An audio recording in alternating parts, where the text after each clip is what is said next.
Yo, yo, yo, what is going on, people? Welcome to Throwdown, episode 460.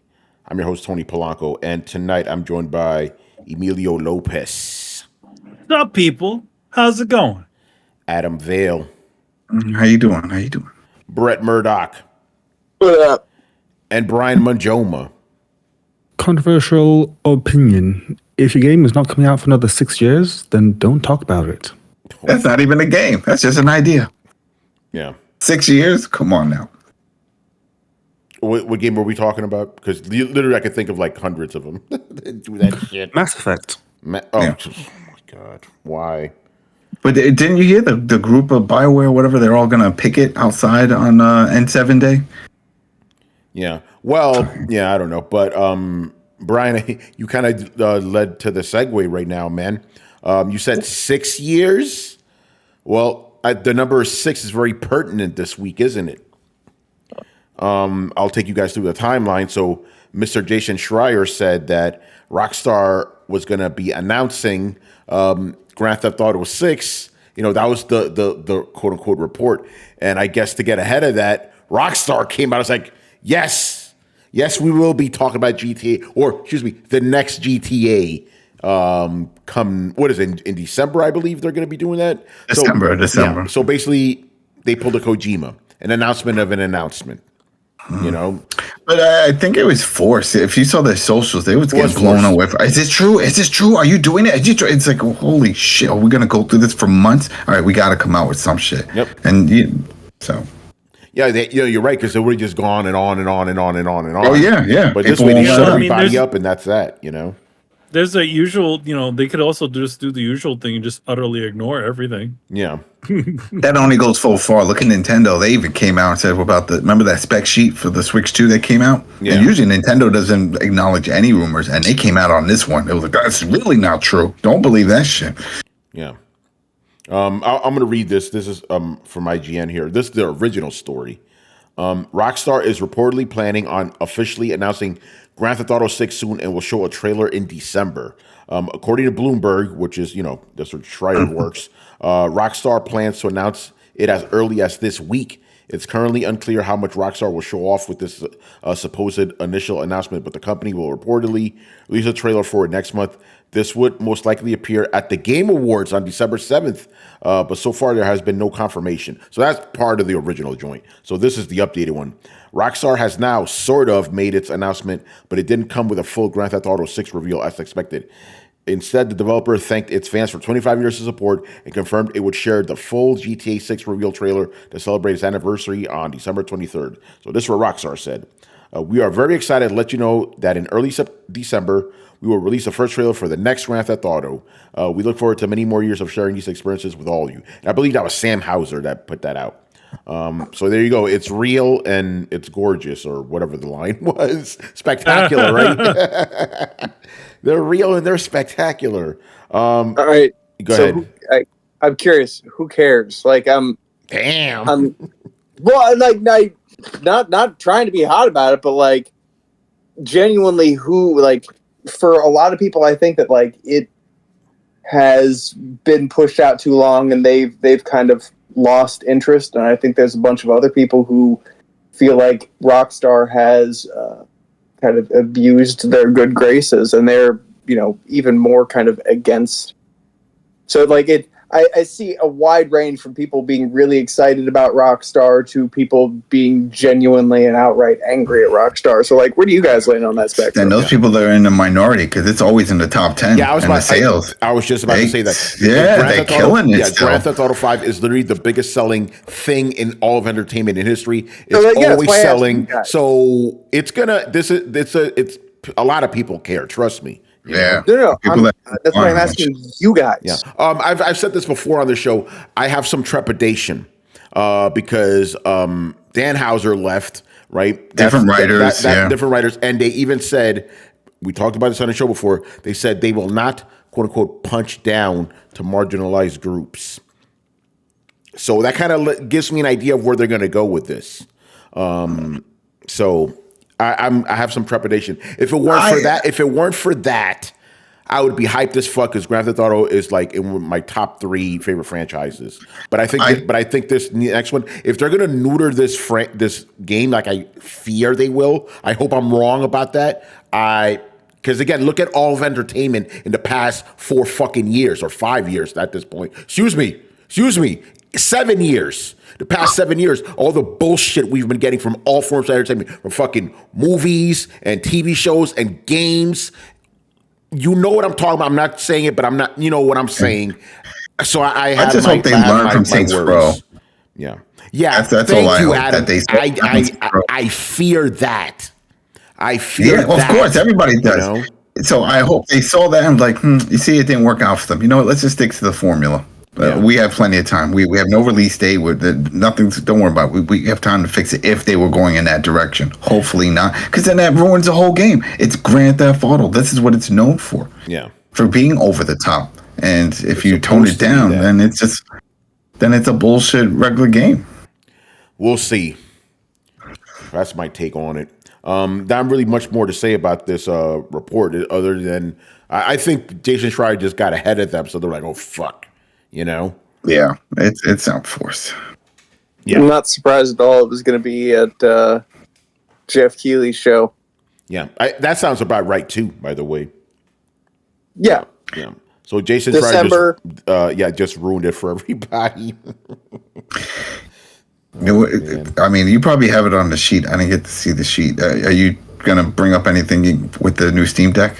Oh, yes. And potentially something only reason why, because I linked that up because that's where I felt when that announcement dropped this afternoon. Yeah. Oh yeah. I got all the talk. Yeah. You get it of your Legion Go and all that stuff, and getting all the hype. I was like, wow, this could be fucking legit. Oh damn! And then out of nowhere, this shit drops about, oh yeah, this is out. And hey, you wanna clue some of us in who haven't been glued to the today? Well, you know. Adam skipped ahead. We'll get to it, Brett. Sorry. It's only because, I skipped it because it's... All right, go ahead. It's all right, but let me just go through the thing here. Okay, so, again, the reason I put Grand Theft Auto at the top is for 2 reasons. One, it's the biggest story of the day, and so the shortest story of the day. So let's get rid of that and move on to some sales numbers. Chris is not here, so apologies for that. So I am not going to give you any fucking spreadsheets. I don't do that stuff. So I'm just going to read this off of a Eurogamer. So just because I almost didn't do this. I almost didn't do the figures and stuff because I was like, oh, Chris is in here for it, but we got to give you guys the numbers, you know? So here we go. I'm just going to read this shit off of Eurogamer because they did both PS5 and Nintendo, because Nintendo and PlayStation actually organized their shits in a good way we could read it. Microsoft try to find the Xbox numbers in that shit. You can't do it, you know? All right, let's get into it. So this is about PlayStation. God damn those fucking ads. Sony has now sold 46.5 million PlayStation 5 units. It's a lot. That's according to its latest financial report, where hardware sales for the latest quarter were 4.9 million, a quarter 2 record for a PlayStation console. As previously reported in August, Sony had then sold 41.7 million. Sony stated that these sales were in line with expectations and a 25% increase on PS4 units sold in the equivalent period of fiscal year 2017. It's pretty good. Further, the 4.9 million PS5 consoles sold in quarter 2 is a 48% increase compared to last year, likely owing to increased stocks. Remember, last year you still couldn't find these fucking things, but now you can. The company's target of 25 million PlayStation 5 sold this fiscal year remains unchanged. It hopes the PS5 Slim model and PS Portal will boost sales, as well as the release of Spider-Man 2 that's already sold over 5 million copies. Okay, I want to stop right now. Are they going to add PS Portal sales to part of to PS5 sales? Probably. That's interesting. Yeah. Yeah, that's what it says right here. Okay. For the would you? Yeah. I actually read that slightly differently, but I'll let Brett go first. Yeah. Again, I'm going to read it again just for myself, and then let's talk, because I'm like, whoa, that's interesting. The company's target of 25 million PS5 units sold this fiscal year remains unchanged. It hopes the PS5 Slim model and PS Portal will boost sales, as well as the release of Spider-Man 2. Okay, I read it. I think I read it how you read it now, Brian. So they hope that that people will buy a PS5 Slim to use the Portal. Yeah. Yeah. Okay. Yeah. Okay. That it all makes sense now. Never mind. But go ahead, Brett, if you wanted to say something. Oh no, okay. Thank you for clarifying. Yeah. I just thought about it wrong initially. All right, that makes more sense. For the overall game and network services segment, I guess PlayStation Online, Sony reported revenues of fucking yen. I'm not reading that shit. Anima. What? Whoa. So what? Like, fine. I don't even know what that means in like fucking English. I'm skipping that. I don't know what that is. You can give us a number, or we can just. All right, you know what? I'll just toss it out there. translate You guys to can plug it into your, yen calculators. Okay. For the overall game and network services segment, Sony reported revenues of 954.1 billion yen for fiscal year 23 quarter two, and an increase of 32% year on year. Operating profit was 4.89 billion to. Oh, here we go. Here's the real numbers. Wait, that's British numbers, man. That's still fucked up. Where's actual fucking dollars, man? Nobody reads that shit. I'll use the British shit. 5 billion quid. Is that what that means? I don't know. Pounds. It's pounds. Come Okay, on. thank you. I'm like, what the fuck? Like, use dollars like everybody else. Quid Quid is like quid. All right. But quid is slang. That's slang for like Okay, I'm gonna money. read it now with a pound sign. Whatever the hell that shit means. For the overall gaming network services segment, Sony reported revenues of 5.15 billion pounds for fiscal year 2023 quarter two, an increase of 32% year on year. Operating profit was 26.4 million pounds, an increase of 16% year on year, but below fiscal year 2021, fiscal year 2020, and 2019. Interesting. So it's increased. To break this down, hardware sales were 1.6 billion pounds, and software sales were 2.6 billion pounds, both year-on-year increase and compared to the previous quarter. All right. I don't want to read the rest of this fucking bullshit. I have a very unpopular opinion. Go ahead. Use dollars next time you fucking. Hey, go ahead, Brett. Okay, so Sony's killing it. Good on them.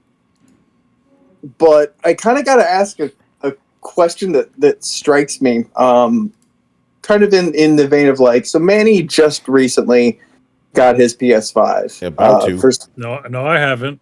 Okay, but Manny is getting his PS5 Yes. for Spider-Man. Like the time has finally come where it's forced his hand, and Spider-Man is what I'd consider a system seller. I know we kind of butt heads on whether system sellers actually exist, but if they do, I consider Spider-Man 2 a system seller. Yeah.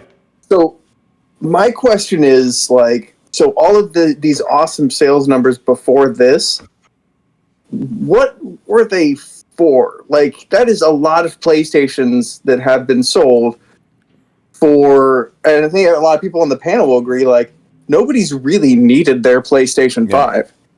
So, like, these millions upon millions of PlayStations, like, it suddenly strikes me like, they sold, like, what, 20-some million PlayStations at least without having any need for anybody to own one. Yeah. Like, to me, that's kind of fucking staggering. Like, you have to realize the brand awareness that they have built is just fucking awesome and great. Because that's what they sold all those straight up off brand, right? Like nobody had a need for myself included. I fucking bought one. I'm not immune, but like, is it weird to anybody else that they sold so many and they're just kind of now needing? But they started off with Spider-Man. Wasn't Miles Morales just exclusive to the PS5? Yeah, hold on. Back it up. They're just now needing what, Brett? Needing the upgrade. But the Slim came at the same time that the other Slims came out. Came out 3 years after the fact. This is their track No, I'm record. just saying, like, you could have done with your PlayStation 4 theoretically until now. Oh yeah, no, without for sure. really But missing a Brett, whole lot. you're asking a question we've been asking on this show since this generation started.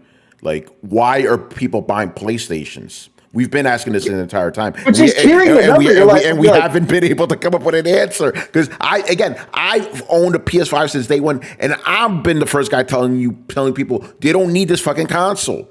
You know, now there's a good reason to own it. Yeah, but for now. the past, for now. But again, I've been saying this shit. You know, and I can't answer the question because I've been able to answer it for the past 3 years. You know, Well, I mean, I can answer it, and like I said, it's just brand. Like Sony has built brand. Well, maybe it's just the Xbox sucks so much, you just go to the alternative. You know? Well, I think that's kind of the same thing. Like PlayStation has been killing it, Microsoft has been like flubbing it, and Sony has become kind of the default console. The same way once upon a time, having an Xbox meant I have a video game console, right? Like they've just built like it's Kleenex and tissue, man. Like they have built so strong of an empire that all of it, myself included, I'm in there. Like millions of us were just like, well, I guess I'm buying the next PlayStation. Why?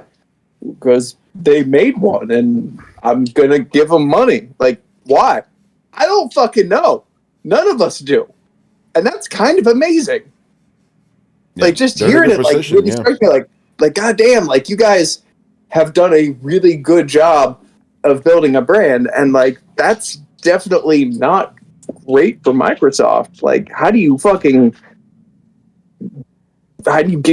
that? Like, you can't. Like, there's no undermining or, you know, like, that shit's entrenched. There's no weeding it out. Yeah. The other thing I find interesting from this report is it's still outselling the PS4 during the same amount of time. That's crazy. I think that's just people future-proofing. That makes sense to me. Yeah. I want to read this last part because it's about games. Lastly, 67.6 million PS4 and PS5 games were sold last quarter, another year-on-year increase and compared to quarter one of this financial year. In summary, then, PlayStation 5 hardware and software sales figures are on the rise ahead of what could be a huge holiday period now that stock has been increased along with new consoles. Looking ahead, though, it's unclear what software Sony is currently working on now, and its latest Spider-Man game has been released. I'm glad Eurogamer said that because remember, a couple of weeks ago, somebody asked us, you know, what upcoming PlayStation games are you looking forward to? Because I don't know what the fuck they're coming out with, and we couldn't come up with an answer. Wolverine. We know what they're working on. It's not that we don't know what they're working on. What are they working on beyond Wolverine? I don't fucking know. Oh, well, no, because I don't know if I'm pushing ahead here because I don't know if it's in the show notes, but like they're working on. Oh, yeah, you are pushing. I know exactly what you're going to say. We'll save that for a bit. Although it seems to have been halved, Brett. That was about what I was about to say exactly. Yeah, we'll get to that. 5.5. Yeah. Oh my God. Anyway, so yeah, PlayStation. Go ahead, how's that legacy going, Jimmy? How's that legacy going, Mr. Jim? Yeah. So there you go. One thing that this report didn't see, but I saw independently, very interesting when it came to digital versus physical sales. I want to see what you guys say. What percent of PlayStation games were physical? Give me a percentage. 24. Okay, 24. Yeah. I read this, 30. So I know the answer. Okay, Brian, so you don't answer. Okay, Adam says 24. Manny, what do you think the percent of physical games are versus digital? 30. 30%? So you think 30% are physical sales, right? Or excuse me, 30% are physical or 30% are digital? Physical. I think it's a lower, right? Okay, yeah, fair. And Brett, what do you think it is? I'll take the other side of that spread. Originally, I was going to say 30, but I'll take the other side of that spread and go 20. Okay. All you guys are way off. Get ready. 4%. What? Wow. Oh, God. That was in this report. Right, Brian? 4%. That's it. Yeah. It's dead. Pour one out for physical. It is no. 4%. You can see it happening. That's why they're not including like the disk drive inside of the system, and it's why they're making a console where you can easily just pull the disk drive out. No. Well, it doesn't help when they go and they sell cases and you open it up and it's just a damn code. They don't even include a disc. Some of them are. So yeah, a lot of them have warnings on them. They say no physical game inside. There's quite a bit of games like that too. So, yeah, that doesn't help the cause. And Xbox is putting games on cards. They don't even print up boxes. You can just get cards now. And Brett, just to go back, this illustrates your point about how, my Twitter is an echo chamber, because if I were to just go by my Twitter, it would be the other way around. It would be 94% of people buy physical. That's all they talk about on Twitter. Physical.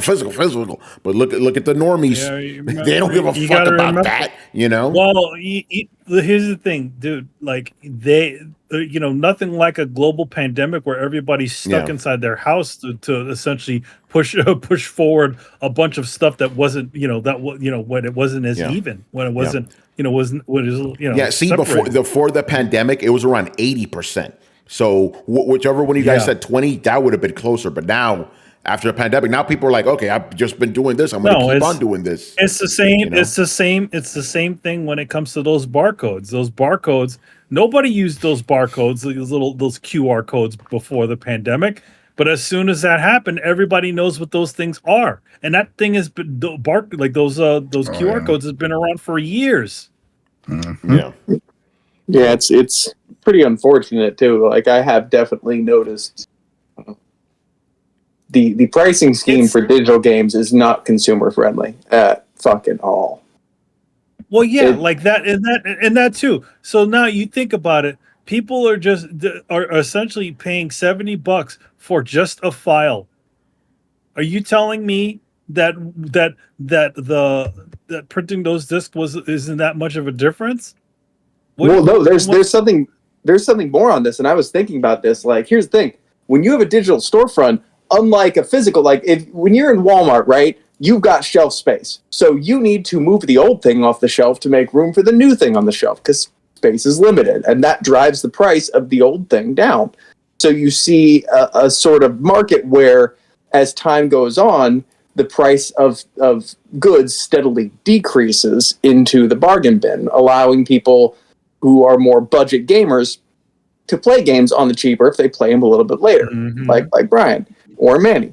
But now the problem becomes, though, since that digital storefront doesn't have to push off anything to make room because it has an unlimited amount of shelf space, it doesn't need to discount the old game. So now the old game stays $70 and a new game pops up $70 right next to it. So we're now in a thing where, like, unfortunately for the consumers, the price of these things is no longer going down, and that has definitely affected. At least I'm not sure about you guys, but it has definitely affected my wallet. I went when I went to go back before this. You're playing full price for games, yeah. Well, yeah, like I would before this. I'm gonna go back and play Miles Morales because I never got around to playing Miles Morales before Spider-Man 2. It's still $50. Yep, same with the Spider-Man remastered. That's $50 as well. I mean, you could buy the disc version, but there's a good chance that the code for Spider-Man remastered #1 is probably the date ran out. Yeah, well, and I bought a digital system, so I before this came out, I was like, I'm never buying a digital system again. I have been at the mercy of the market, a closed market with prices dictated by, the provider. So it's a really bad place for a customer to be without any options. So I did it to myself. I should have waited to try and find one. I didn't do it to save the money. I just did it because of the availability, and I really didn't need to. Wait, are you talking about playing it on a PS5 or on PC? The Miles on PS5. Pretty sure you could get that for $20-$30. Not through their store. Not through their store. Oh, Brett, so you got the digital PS4, PS5? Yep. Wow. So you and I are in the same boat, but got this different console in the end.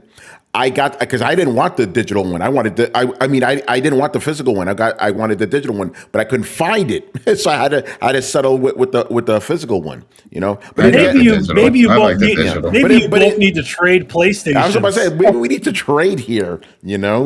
Although I will say it actually has been beneficial. I have the disc drive when I want to pop in a Blu-ray. So that's kind of cool. Put that 4K Blu-ray in there. But do I own any physical PS5 games? Nope, not a single one. I stopped that shit last generation. You know? I own more physical PS5 games than you do, Tony. Yeah, you own 2. Yeah, this is gonna hurt Manny. 2. Yeah. Yeah, this is gonna hurt Manny more than anybody. Yeah, he's All Mr. right, Physical. Very interesting stuff. All right, I want to move on to Nintendo's numbers here, showing fairness. Yeah, I know. I'm gonna make a sandwich. Yeah, go ahead, man. Take a piss too while you're at it. Make that sandwich, yo. Again, from Eurogamer. They're probably going to use fucking pounds. Nintendo Switch console has now passed 132 million units, but the company is remaining silent on its successor. According to Nintendo's latest report detailing sales over the last financial quarter, Switch sales are still going strong. Unit sales for the Switch family of consoles rose 2.4% year on year, with the OLED model the most popular. A further 4.69 million Switch OLEDs were sold, as clearly players are willing to spend extra on the improved screen or to simply upgrade from the older model. On a conference call after the earnings release, Nintendo president Shuntaro Furukawa refused to comment on plans for a Switch successor, despite rumors of a 2024 release. So this is what Furukawa said. The Switch is different from past hardware. It has the ability to give rise to different kinds of new demand. Somebody did a bad job translating. The sales figures show the Switch is closing in on the Nintendo DS to become the company's top-selling console, but is still some ways behind the handheld's 154 million sales. Wow. I forgot how much the DS sold. A lot, man. It is crazy. Yep. A lot. In terms of software, Pikmin 4 has sold 2.6 million units to become the top-selling game in the series. Japan is responsible for 1.36 million of those sales, proving the series' popularity in Nintendo's home country. Considering Pikmin 2, whatever. The Legend of Zelda Tears of the Kingdom has now sold 19.5 million units, up from 18 million as reported back in August. Shit, pretty good. It's the 9th best-selling game on the console, but still behind the 31.15 million of Breath of the Wild. I wonder if it'll match it or beat it. I think it could, you know? But then remember when Breath of the Wild, there was more Breath of the Wild sold than actual Switch consoles. You know, it was kind of interesting when that was happening. Nintendo stated sales of its Mario games have seen a boost following the success of the Super Mario Brothers movie. Between this and the DLC expansion, Mario Kart has sold a further 3.2 million units so far this financial year. It remains comfortably the top Switch game with 57 million units sold. That means 43% of Switch owners also have Mario Kart. Crazy. I'm almost done here. Digital sales. Okay, this is almost the other end. Remember, PlayStation only 4%, right, of games were sold physical. Digital sales accounted for 50% of total hardware sales, although the ratio of digital to overall sales declined compared to last year due to high physical sales of Tears of the Kingdom. It proves that while the digital market is growing for Nintendo, the biggest releases still sell physically. I think Dumeka said 54% of Switch players buy their games physically. So that's a different story than... Manny, I want your take on that. Because why didn't Switch owners go digital during the pandemic, whereas the PlayStation guys did? I mean, the other thing wasn't also the Switch relatively easy to get a hold of. Not for a while. It was. But what's easier than the PS5, obviously, but it was for the initial months of it. It was sold out. You know. So isn't there's an issue that the games are tied to the hardware? Isn't there something with that? I remember there was something that's tied to it, and that it's better to go physical on it because of it. You think a regular person knows that, though? I don't know if they know that. I mean, I think, but I'm curious about that. It's like if you know, because again, the belief is digital went up because of the pandemic, but apparently not with the Switch. You know, I suspected it like maybe just that maybe the way they sort of see the way it's sort of seen, like, in other words, they're not I don't think Nintendo really pushes their digital service, even though they have it nearly as much as maybe a PlayStation or an Xbox does. And maybe just Like, Nintendo I fans almost feel they just like physical better, you know? I mean, there's also that too. Maybe people like actually buying something and having something in a case. But Well, the price never goes down for those games. You know, the prices never. I lost them. The prices never go down for those games. No, they don't. There's also that too. They have not put any significant sales on anything. So yeah. Last couple of things here. Nintendo has raised its annual profit forecast, which analysts believe is due to better than expected sales across its key franchises. Overall, Nintendo net sales were up 21% for the first half of the fiscal year at 796 billion yen, while operating profit rose 27% to 279 billion yen. So Nintendo's doing well too, you know? It's just got to be that more gamers are being born or more people are gaming because, like, everybody can't be having record-breaking sales numbers all the time forever. Like, without it's just the market getting bigger. It's got to be. Yeah, clearly. Brett, what do you think about the fact that overall, remember, 4% physical on PlayStation, 54% physical on Switch? Well, what's your theory about that? Have you seen Nintendo's digital shop? Yeah, I think you might be onto something there, man. Yeah, it's shit. It's absolute shit. It's hot garbage, and like not only that, like on PlayStation or Xbox, if I own a game digitally, I can download it pretty quick. If I'm like, oh, I'm gonna play Persona tonight, like I can, pop it on to download, grab some dinner, sit down, and like an hour or so later, it's done. With Nintendo, it's just a hassle because the memory on it sucks. The Wi-Fi on it sucks. You got to manage it doesn't have a lot of storage, so you have to like juggle a bunch of cards. So basically, you're just making your own hacked Nintendo cartridges anyway. It kind of feels like so. What the fuck is the point? I'm still going to have to carry around a pocket full of cartridges, so may as well just buy the cartridge. Yeah. No, but it makes sense. So again, I stopped gaming on Switch years ago, but every single Switch game I own is physical, because there's incentive to buy physical. The whole game doesn't just go onto the hard drive. It's actually separate. That's the main reason I stopped buying physical on PlayStation. I'm like, if I have to install the entire game, what's the point of buying a disc, But with Nintendo's like, hey, here's the actual real game, But they have a lot of games. Even if you're not allowed to lick the, Yeah, but they still have a lot of games that won't work unless the rest of it's downloaded, the content. Yeah, there is some of that. So, but there you go. All around, everybody's doing well. I don't know about Xbox. Who the fuck knows? All right, moving on here. All right, Brett, here we go. We got to talk about these live service games. Now, here's an interesting thing. Okay, this entire time we've been saying 10 live service games, right? Like, this isn't a Mandela effect because now everybody's saying... I thought it was 11. I thought, well, we've been saying 10 years. Anyway, it's 12. Apparently, it's been 12 the entire time. Okay. Anyway, 6 of them are, Let me read this shit from IGN.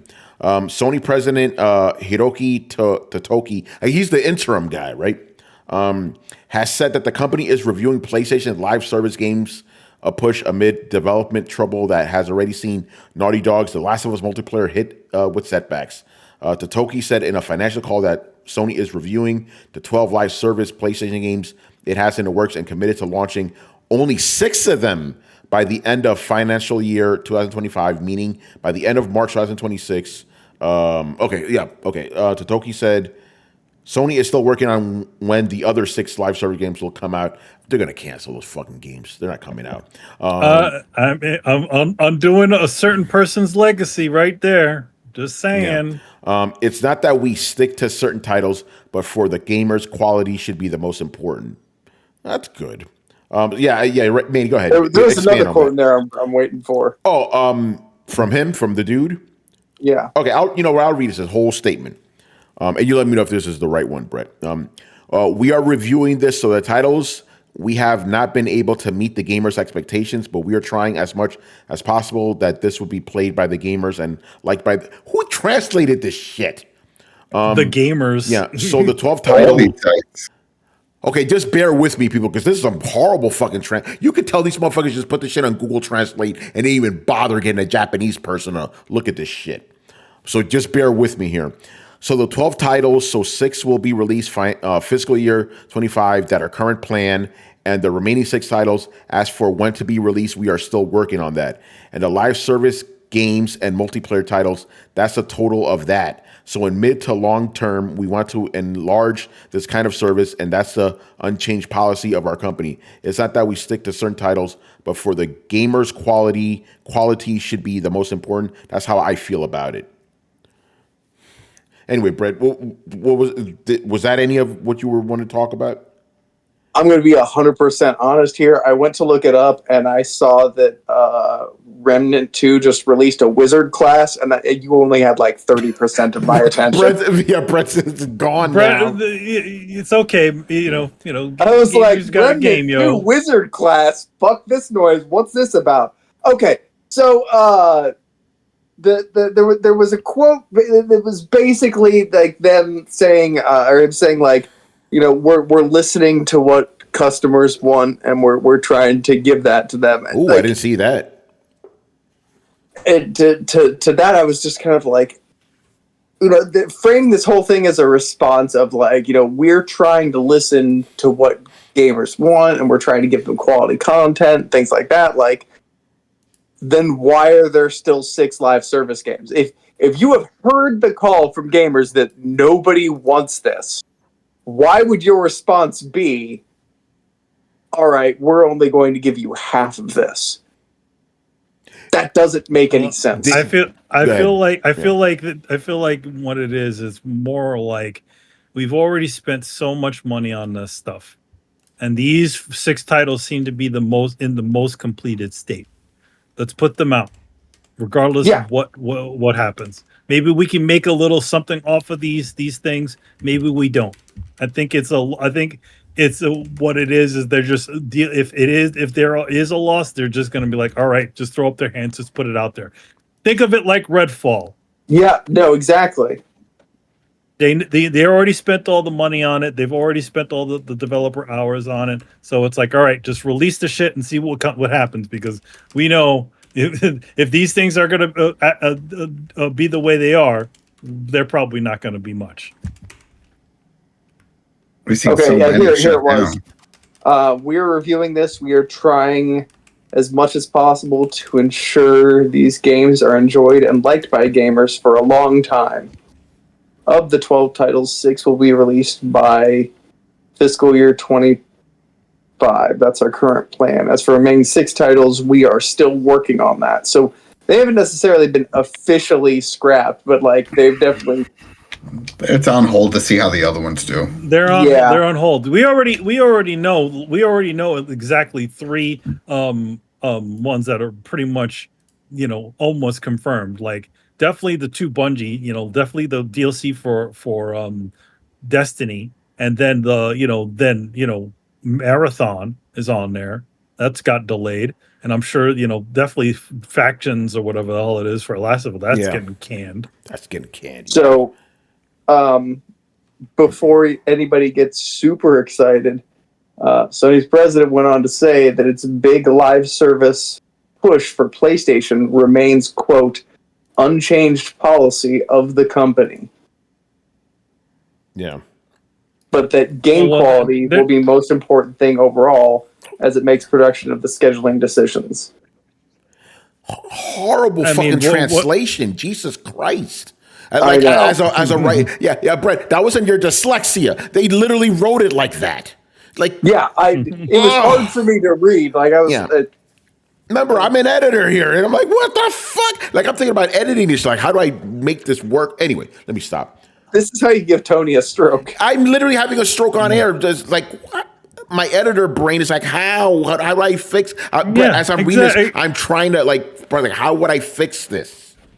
Jesus. Here's all I you would think Eurogamer would at least try to run this by somebody who can speak, who can speak the language, and be like, somebody who does that, like a correspondence or something like that. No, nobody. No. Or I'll stop.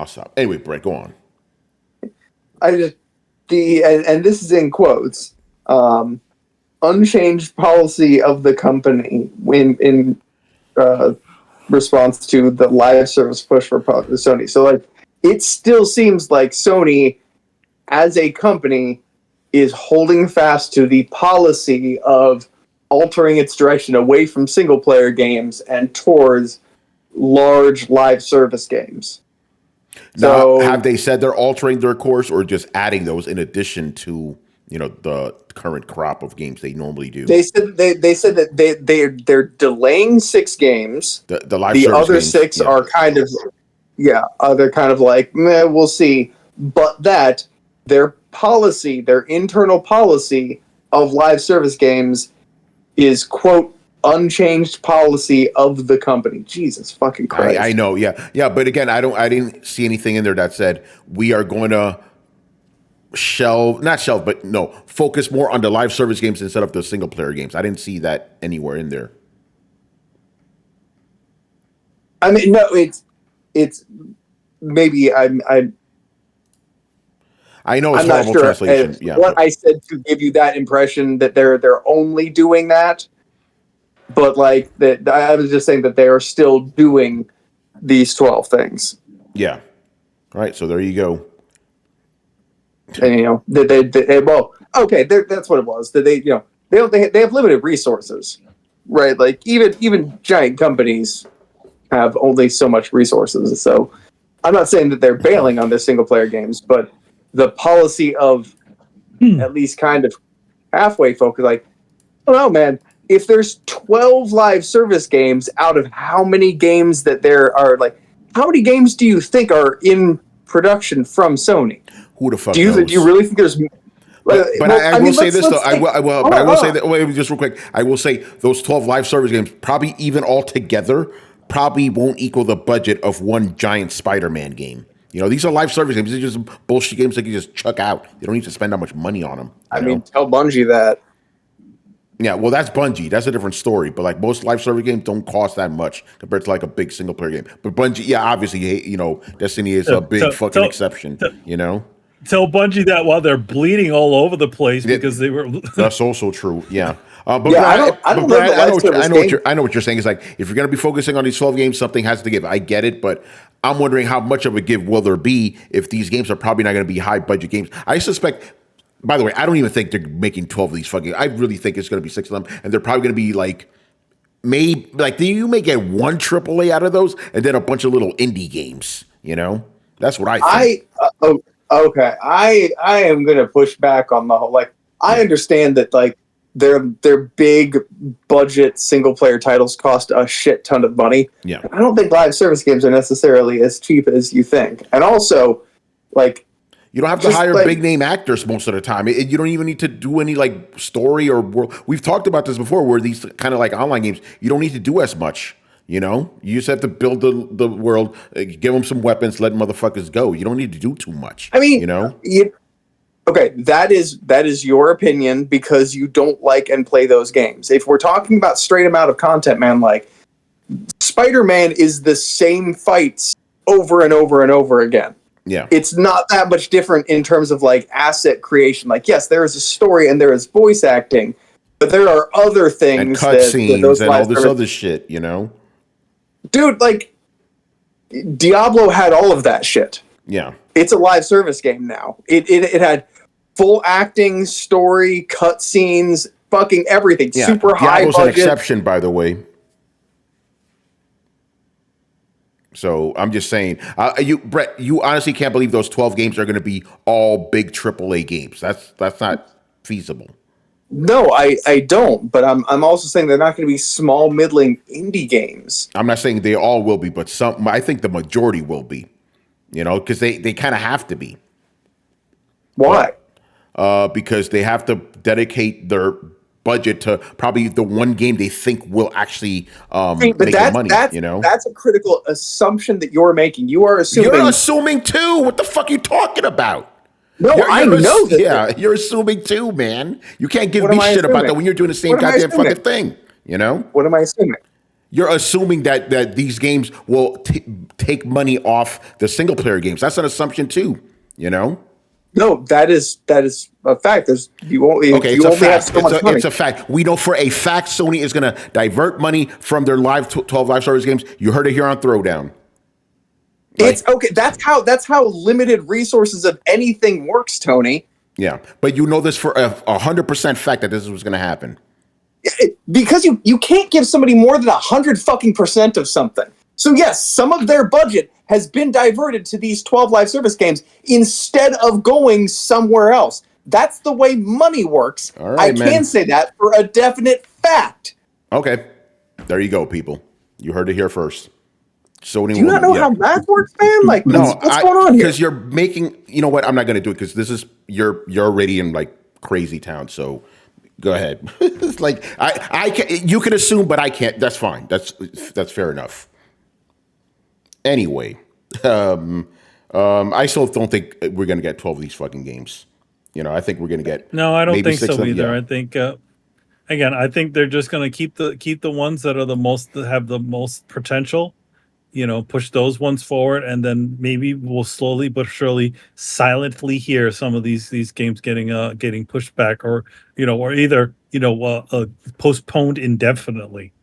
So we'll see. Yeah, I moved to Otaku Man. By the way, shout out to Otaku Man. Probably 4 at most. Thing about it is, it's like, there's nothing behind any of the games. There's no announcements, nothing to get people excited. If they really wanted to gauge the reaction to some of these titles, they need to show at least a little something. Insomniac can't be holding him on, holding his console on his back for all this time. The thing is, they're late to the party here. You're already seeing live service games on the downward trend. Look at Destiny. Yeah, one of the biggest live service games is on its deathbed. So Destiny and Fortnite have reported huge losses. Fortnite is going down too. So you guys are jumping on this trend when it's on the downward spiral. So, and to be honest, and that is the hardest space to get a hold of. Why do you think they even picked up Bungie? Because Bungie had some sort, was installed in that, but even they were not impervious. I wonder if Sony's regretting that decision. And I'm sure the reason why they even got Bungie was probably because they were experiencing all this downward trend within that studio. I almost feel like if they didn't pick them up, they probably would have bit the bed. Yeah. Bit the bullet. Bit the bullet. Bit the bullet. Awesome song. Hey, look, here's a quote somebody actually translated correctly. PlayStation studios are making a variety of games that could be referred to as live services, targeting different genres, different release schedules, and at different scales. We're also creating games for different audiences, and I take confidence from our track record in creating worlds and stories that PlayStation fans love. The priority for each studio is to deliver their own project to make the best game that they can. Thank you for a good translation there. And a very economical answer that says stuff but says nothing. Yeah. By the way, it wasn't Eurogamer that flew up here. It was IGN. Like, what are you guys doing? Oh, IGN. What? IGN? Which version though? That IGN US, UK? This is the main one. It's not IGN India or anything. I thought. Yeah. I thought. I mean, isn't there an IGN Japan? They could call it's it everything. like, yo, they should have. I know there's like a Sony is throwing different. Yusuke, can you translate this? Otaku Man, I said the same thing. They're just throwing shit at the wall, see what sticks. That's literally what they're doing. Exactly. That's all. That's all any of this is. But the thing about it is that I would say this about the service games.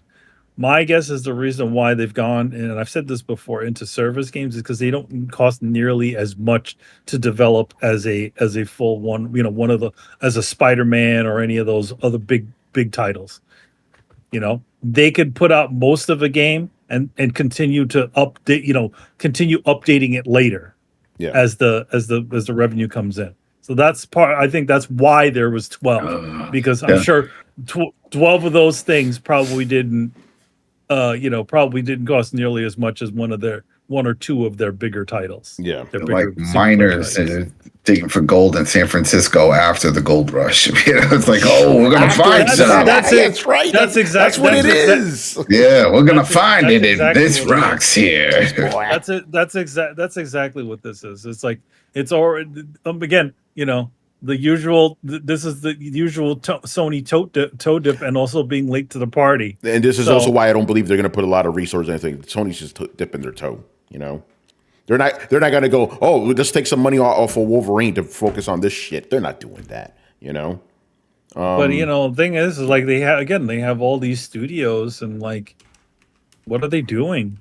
This is almost sounding granted, none of their main studios have really announced, like with the exception of Insomniac, none of their other studios have really made any sort of announcement as to what things are coming. Unlike Microsoft has literally, they've had all these games for for since that launch trailer that haven't even hit anything. So who knows? Yeah. So there you go. All right, let's move on. Adam, let's go, man. Steam Deck OLED announced. Okay, so what did they do to this one? It's actually more than just an OLED, which I'm interested. But Adam, you take over. Go ahead. It's a refresh, right? This is not a whole new one. That's one thing I saw people like, oh, the new one, breaking news, new. It's not new because it's still the same chipset. Everything is pretty much still the same. In fact, it still has 16 gigs of RAM. Just now it's DDR5, so it's a little faster. They put a larger battery, so they're talking about 3 to 13 or 15 hours, something like that. Yeah, they're saying 50% more. Yeah, and 50% more, right? The screen is 7.4 inches, so it's still a 7-inch, but it's got no bezel. Ooh, so it's taking up a little bit more. Yeah. So when you see it, it's just controls and screen.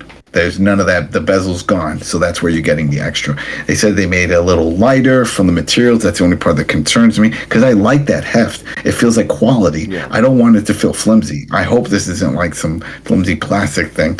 They said they moved some of the weight difference. I should add something. I think they said it's like 60 grams difference. Which is, what the hell is the equivalent of grams in the US? I don't know. That sounds made up, right? That is, right. Grams. Isn't that some fucking drug shit? Yeah. That sounds like drugs. Yeah, you got 30 grams of coke. Yeah. Hold on. But look it up, Brian. All right. So let's see what else. What are you trying to look up? Grams to pounds. Yeah. The OLED screen also supports HDR if you're into that. Very cool. There you go. Yeah. So people that are like, oh, because they released an update that supports HDR, but that's only if the game supports it, and that's if it's connected to a monitor that supports it. But now, if that's a thing you want, then here you go. This version, this screen, not like the Switch OLED. This one has HDR support built into it. So there goes that. Let me see what else. There's different models now. They got rid of the 64 gig. So they're starting at the 256, 812, and then the 1 terabyte. And there's two versions of the 1 terabyte. One is a limited edition, and it has like this amazing design on it. Like it's clear. It's hard to explain. It's sort of cool. It's like translucent. And it also has like some red in it too. It's dope. Yeah, really cool. I'm looking forward to that one. November 16th. Oh, hold on, Adam. So the high end model now has 1 terabyte of storage. Correct. Yeah, which is really, and then that caught my interest. I'm like, oh, interesting. That's it. That's some people like, which one you got? I'm going to do that one because I already remember we did the whole swap of a 1 terabyte internal. I can't see myself downgrading, and then what? Then I got to not put stuff on it. So I was like, no, that's definitely it. Adam, that goes. I'm sorry about that question. Does the 64 gig version still have that like shitty SSD? That's gone. There is no 64 gig. Oh, okay. That's whatever. The one that's already available is still there, but for the new one, the new one's not. They don't have that one. They start at that the 256 and the 512. Okay, and here's what I was TB. reading. Because they're dropping the price of the previous ones. Yeah. For a limited time, I believe. It's not all the time. Because supplies last, probably. Yeah. They want this to be the new ones. Yeah. So basically, the The 64 gig, these are for the regular ones. The 64 gig version is going to drop by $50. The 256 model is going to drop by $130. And then the 512 gig model is going to drop by $200. So pretty good, you know? Yep. You got a new case. The new case has a new design, and it also has like some extra little pocket space to carry some other little things. So it's not just like a hole like the current one that comes. It's like, here you go. Here's a hole and a little hole in the back to put your charger and stuff. Hey Adam, I saw the specs here. Mind if I read this stuff? Yeah, go ahead. There's some good stuff. Yeah. So these are all the changes. Some of this, Adam, you already did. I love how you just read this shit off the top of your head, didn't you? Like, yeah, because I looked, love it. 7.4 inch HDR OLED display, 1200 by 800 pixel resolution, maximum of 1000 nits of brightness in HDR, 90 hertz refresh rate. That's you jump up to 90 from the 60. Yeah. Ooh. 1000 nits of brightness. That's good because the other one was kind of dim. I didn't even have HDR, the last one. Faster response touchscreen, better haptics on the Steam Deck and touchpads. Analog sticks have improved grip. A 50 watt-hour battery as opposed to a 40 watt-hour battery. It's 1 ounce lighter weight. 1 ounce. Yeah, again, these drug terms, man. So, Adam, this one's interesting. What the hell did you guys use to measure weight then in the pounds, US? man? Pounds. We take that part from you guys. Of a pound, Tony. Yeah, thank you, Brett. Now you're talking English. You know. Anyway, why? Okay, so this one's cool. Wi-Fi 6E, and they say because the previous one was Wi-Fi 5 that you're going to get faster downloads, which is cool. Faster downloads. Yeah. More efficient AMD APU processor.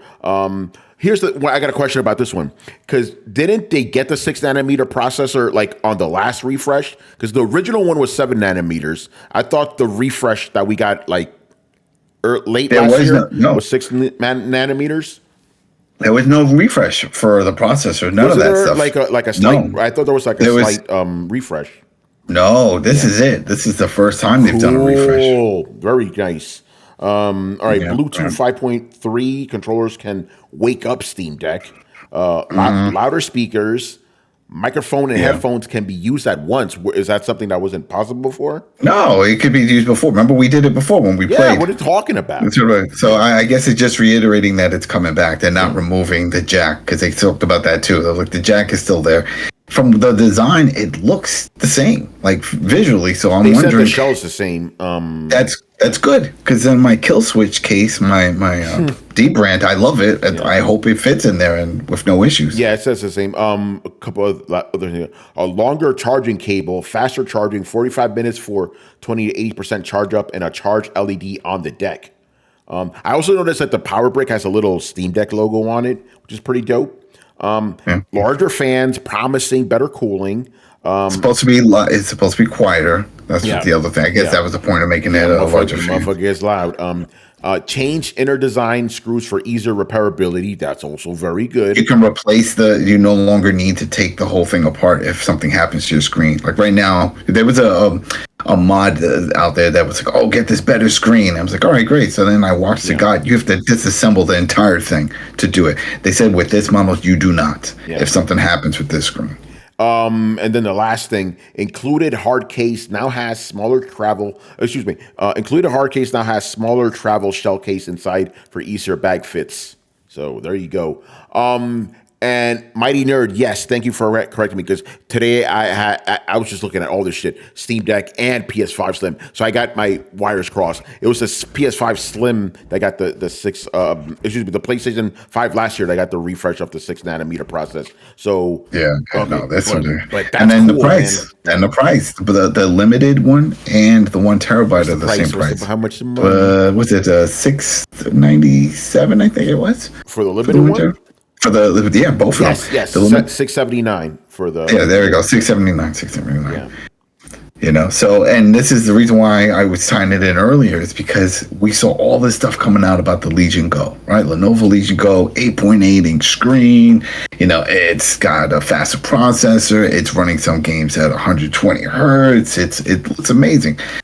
And then out of nowhere, this just drops. It wasn't like a lead up, like, oh, get ready for tomorrow or next week. We're going to make it. This just poof, it's out there. Guess what?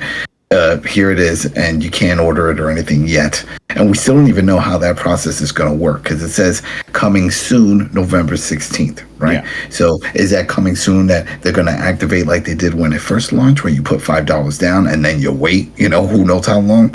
Or are they going to pull like what they did with some of their other ones when they said they had it in stock? Literally, it was like, oh, we're ready. You can get it like next week. Like, I'm wondering if that's something that they're going to do because who knows how long they've been sitting on this. Yeah. They could have been sitting on this for a while until they get a good stock pile up. And I was like, how many should we got? Oh, we got about 1 million done. All right, you ready? Let's do it. And then poof, once that button goes live, because they said at 10 a.m. on the 16th, that button gets activated. Then we'll find out, is that to buy or is that to pre-order? Yeah, it's a good question. Because it doesn't say. They don't say. Now, my question for those who own the Steam Deck, on the panel and on the in the chat, will you upgrade? I had a long talk with Hugo. Like today, like once this came out, I put him aside because I was playing Sifu with him. I said, "Listen, we gotta talk. I enjoy you. I love you. You're fantastic. You make me happy. You bring happiness to my life. You've taken me to all kinds of different adventures that I normally wouldn't have had, but I will have to step aside and move up to this next version. Something about it is calling me, and I will still appreciate you. I will hand you off to one of my kids. I'm sure they'll love you. You already know my son. He's familiar with you. Let's take it from there, and we'll see how it goes. I can't sell him. Coworkers and other people at the office are talking about it already. They're like, all right, I'm having a blowout sale with charger, with accessories. And I can't do that. I can't do it. But yeah, I'm going up. All right, you're going upgrading. Yeah. I like Adam's approach of, I believe you know my associate. Exactly. Yeah. Yes, he did call his Steam Deck Hugo. Yes. That's his name. Yeah, J Shep says, my question to you. Actually, wait, before I'll get to that, J Shep, but I want to finish the panel here. Brett, upgrade, yes, no? No, not yet. Yeah, same for me, not yet. And Brian, I'm gonna say guess no because life. Not only that, but even if I was in that position, I don't think it's enough of a. Well, okay, so no, hold on. It is a good enough upgrade, but the problem is the Steam Deck's not my daily driver, so I can't justify spending that much money to upgrade something that I don't use on the regular. Hence why I didn't get the Switch OLED. Yeah, I use mine. I'm in the same boat. I don't use it all that often, so that's my reason. It's not financial. So you guys would be waiting for a substantial upgrade. Steam Deck 2.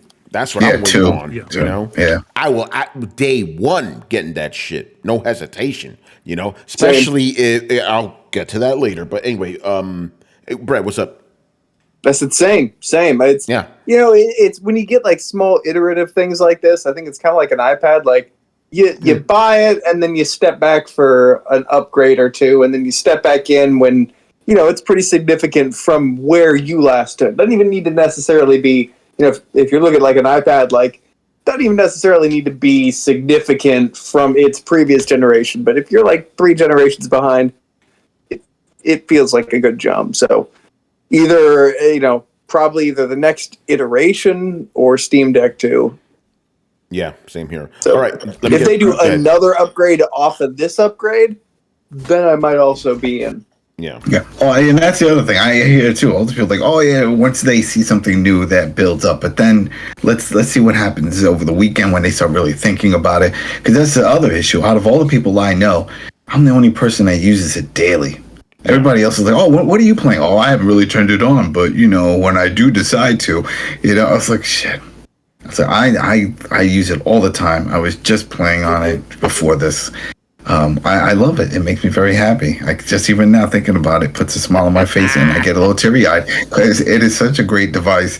And even that's why when I saw that Legion, man, as soon as I saw it, remember I sent it in the chat. I'm like, yo, this is it. I think I'm gonna pull the trick on this one. because it just looks amazing, the specs. And that's the other issue here, that you bring up good points, and this is what I was telling other people, and that's why I hate when they were sending, I have friends of mine that were sending me links. Oh, look, this is great, this is a brand new one. I was like, no, because it's still the same chipset. Games are probably going to run a little better because of the faster memory, but it's not going to be this big improvement. I mean, the Legion Go is still better. The Rogue Ally spec-wise, with the processor and stuff. We're gonna get to that. Yeah, we're gonna. Yeah, those are still using the newer chips. This is still the same old chip, just with a few little tweaks to make things run better and smoother. And I think that's what it's designed for. People that use it on a daily, this is something that they enjoy. They're killing the battery. Like mine, I'm always charging it now, so I'm sure it's got some deterioration already happening on it. It's just burning out. But and with the screen, I mean, I've used the Vibrant Deck with Decky Loader, the mod, to get a better screen. I'm right now on the preview build, so that way I can use their calibration system for lighting that they just added. That's still not readily available.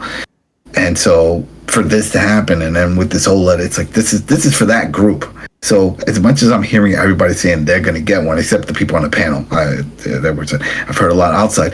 I don't think a lot of people will when they really take a step back and say, wait a minute, what am I really getting that's going to change my gaming experience? Well, it's the screen and the battery life for me. That's what's going to change it. But for performance, not so much. Like even that 90 hertz, that's great. But how many games actually perform on that level? I think we have Forza that does that, and Doom.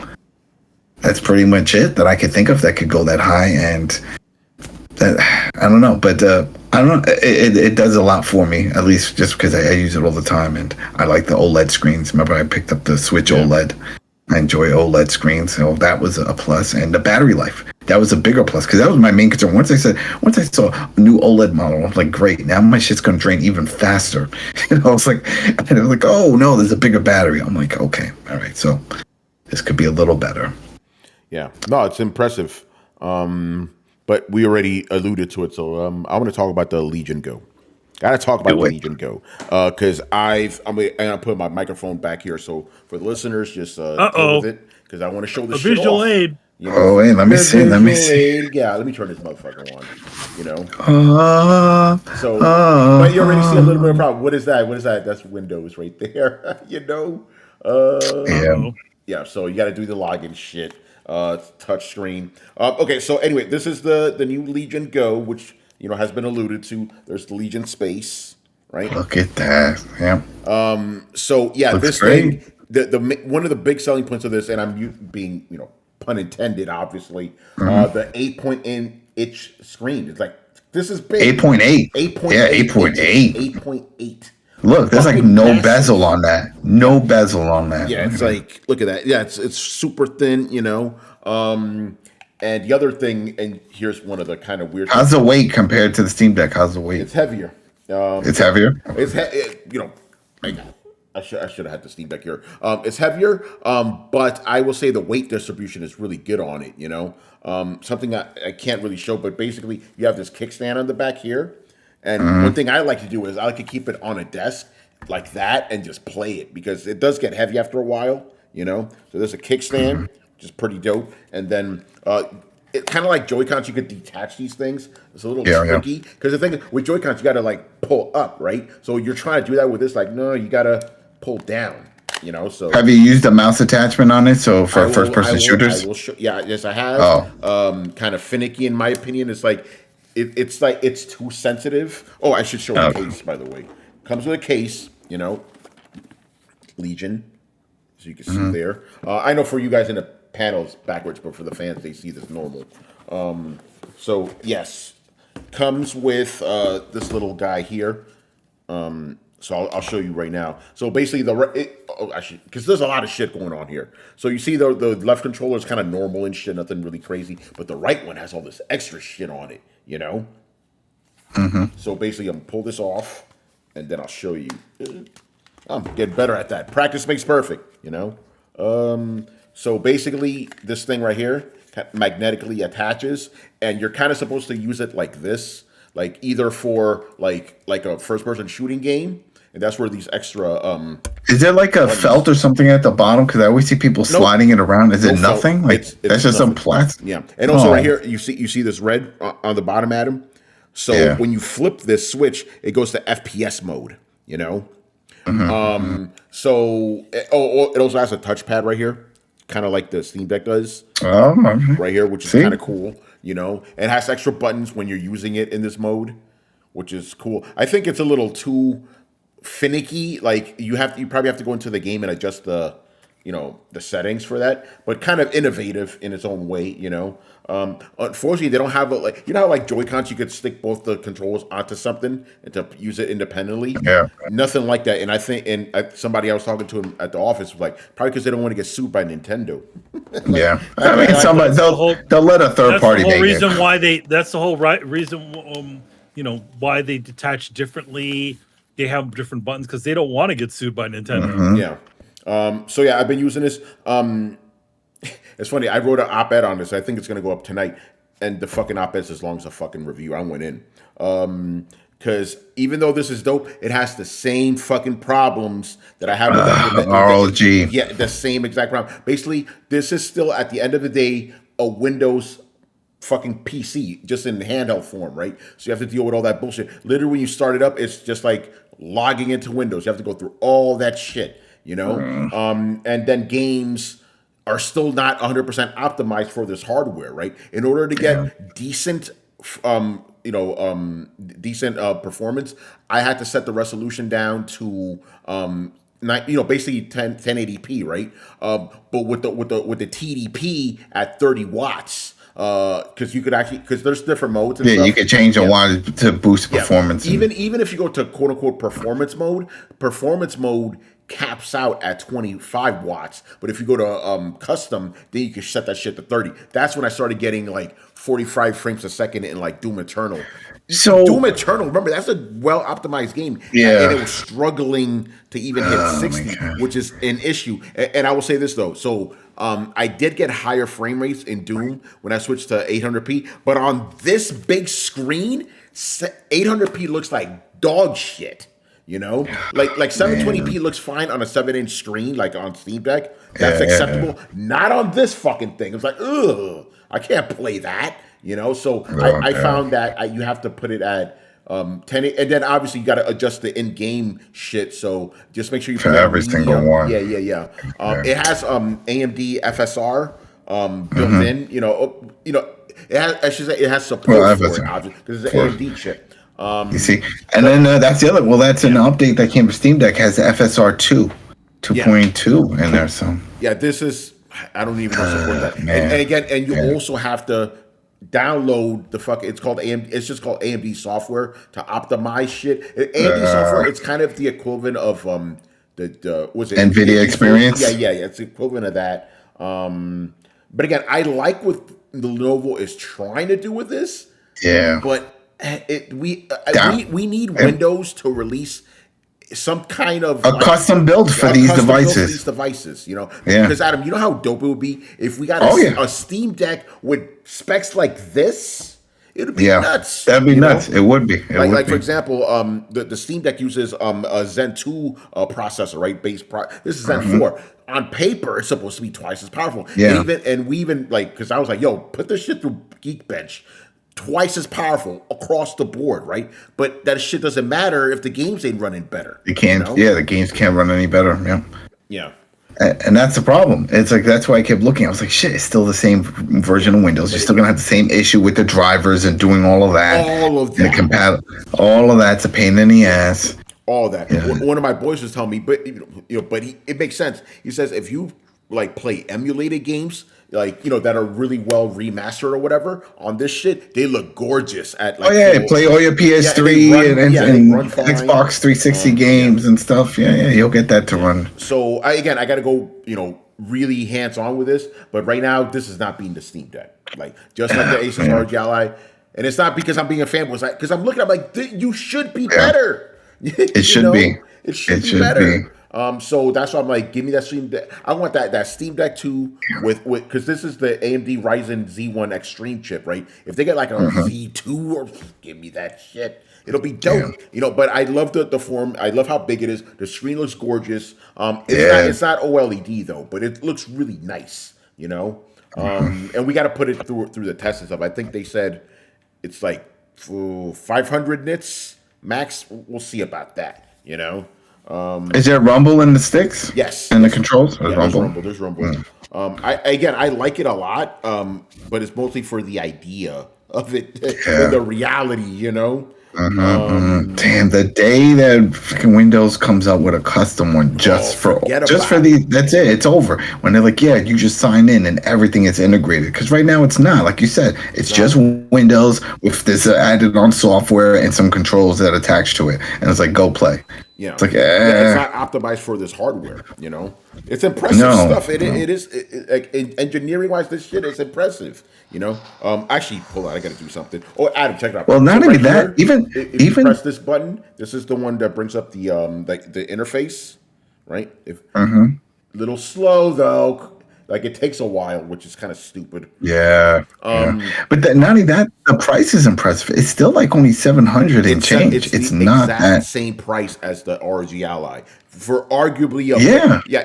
If you're on the market for RG Ally or this, get this instead for the same price. You get a better system for the same price. But you also have the same headaches.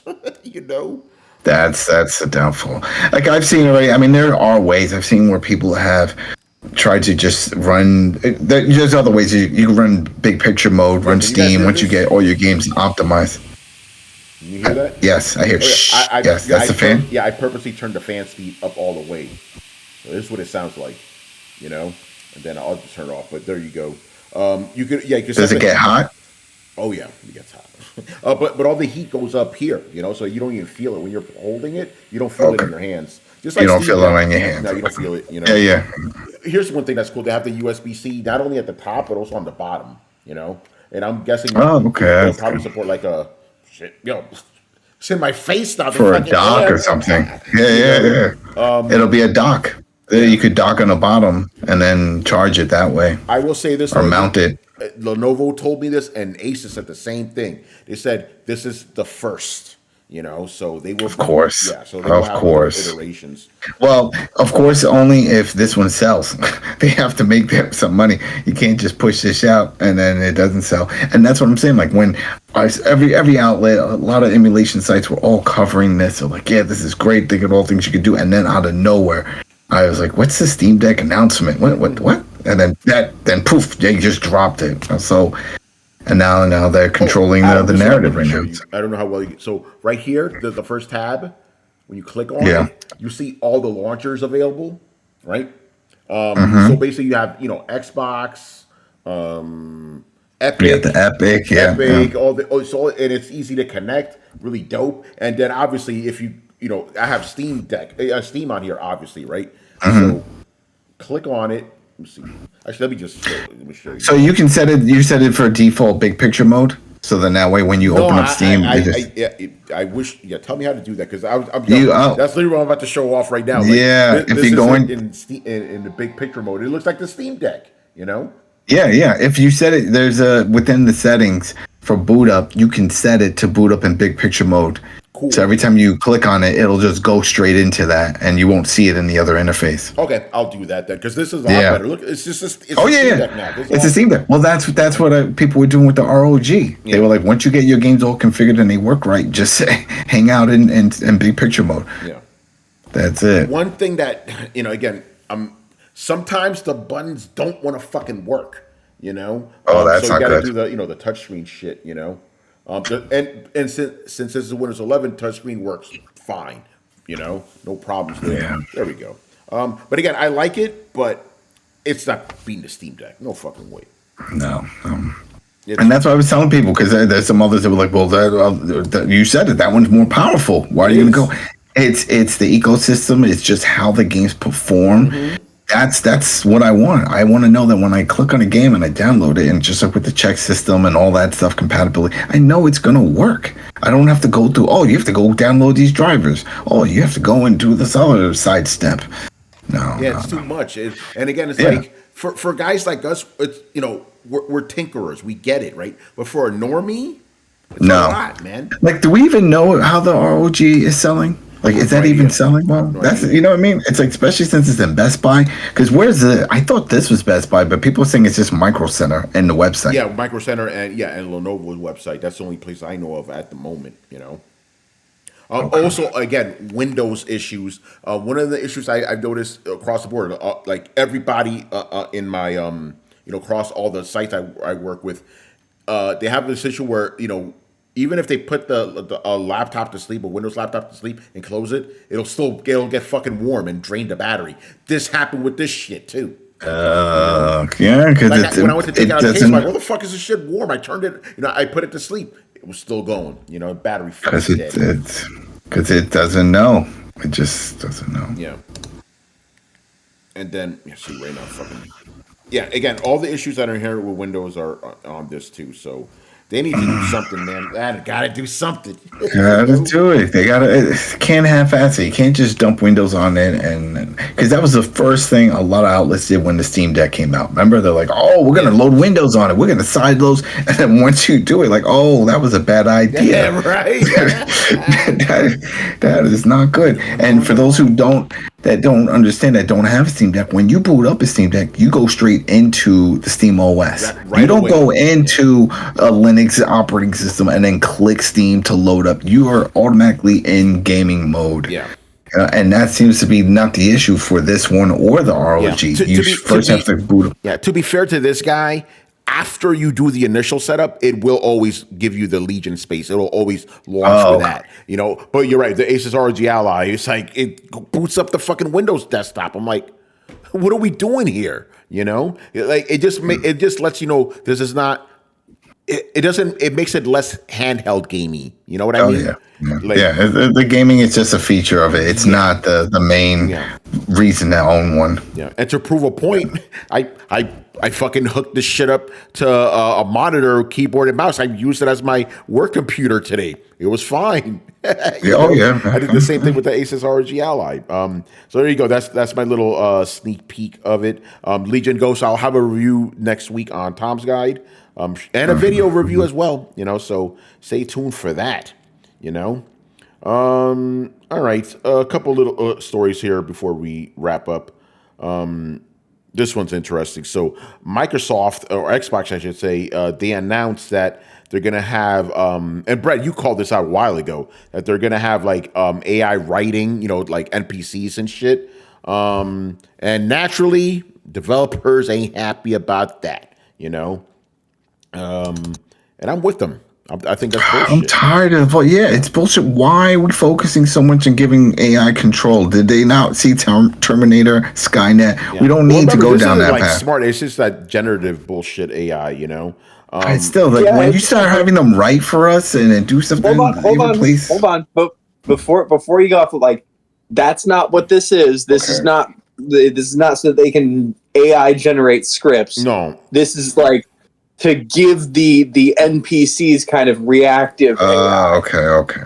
Yeah, but so they're not necessarily having games written by AI or taking away people's jobs or anything like that. It's just they're trying to make NPCs less retarded, which I'm all for, and giving them the option to do more stuff and be more immersive.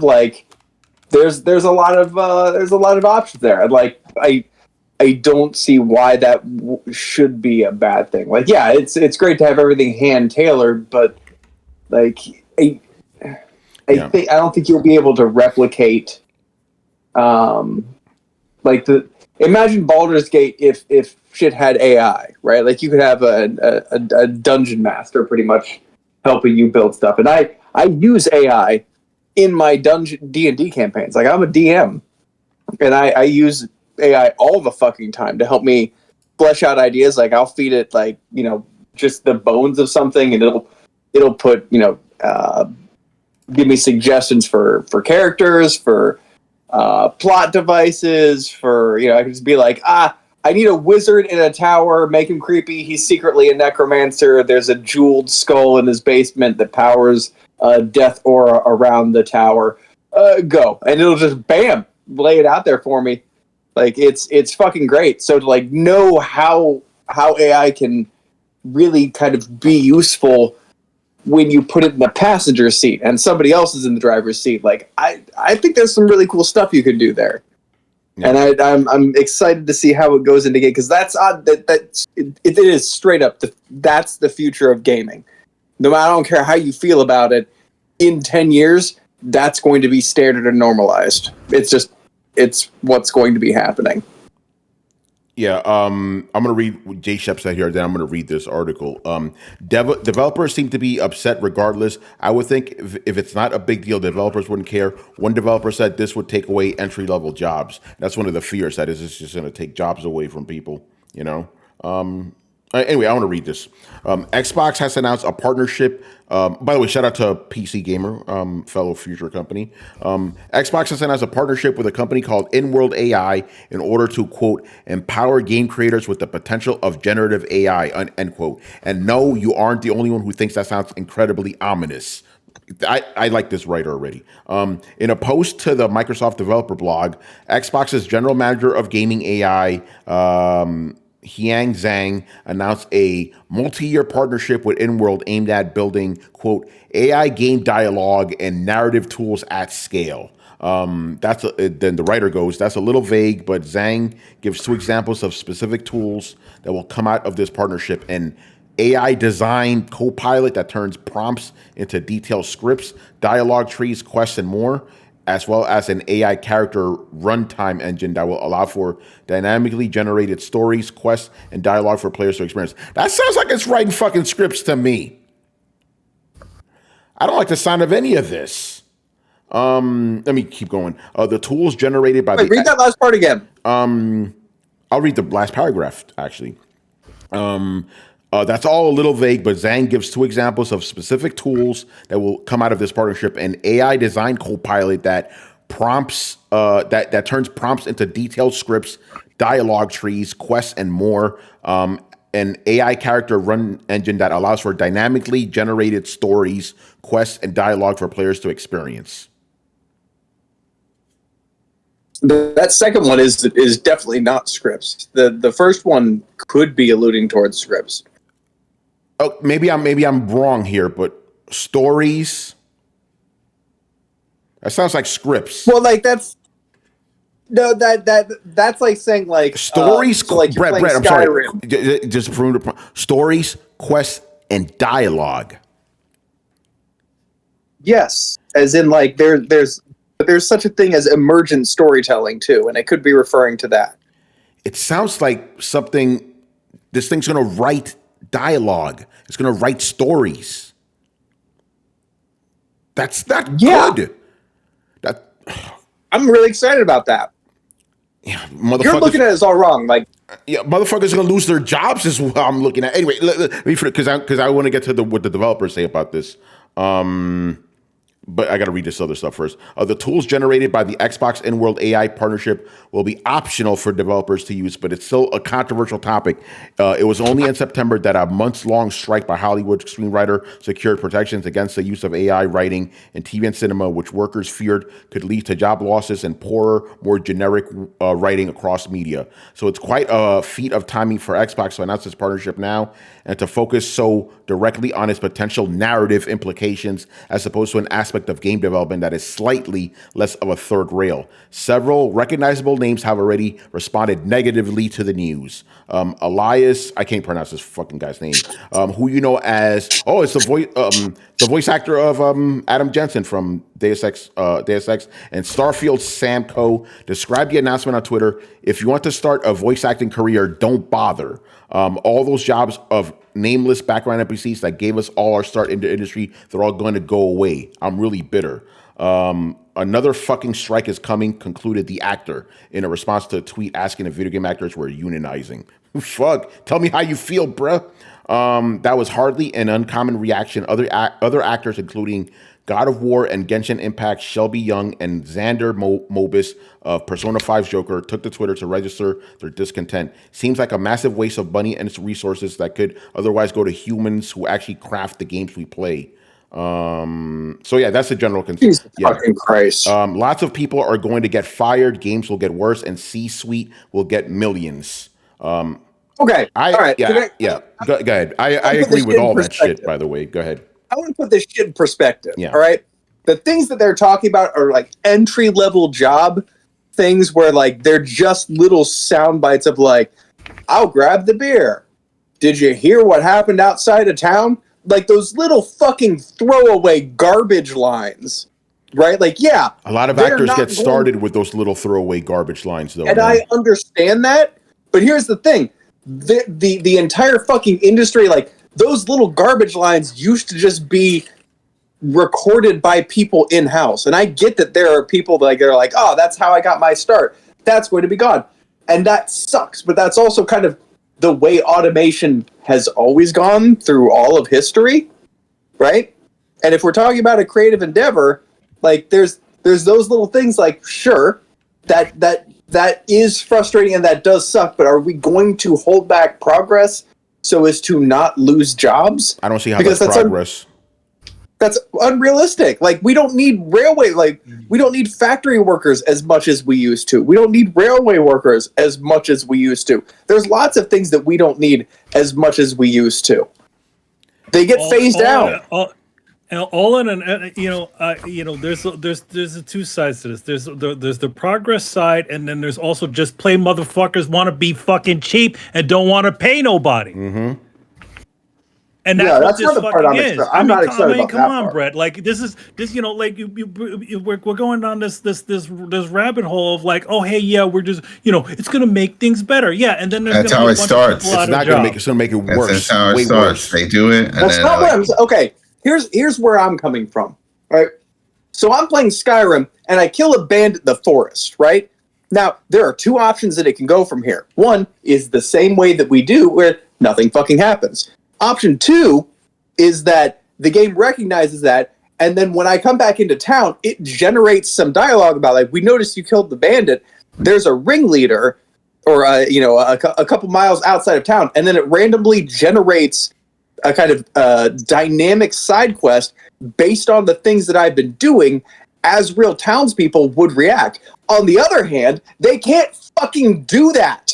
There's real world limitations that just stop them from doing that. So we don't get that kind of thing, right? So on the one hand, we can get a sort of D&D style dungeon master experience that dynamically creates content. On the other hand, we get fucking nothing because it's not realistic to record every single line from, every single conceivable line for everybody, just in case it wants to randomly generate that. Like that is a fucking library of unimaginable proportions. So, like, there are real world examples keeping us from having dynamically generated content.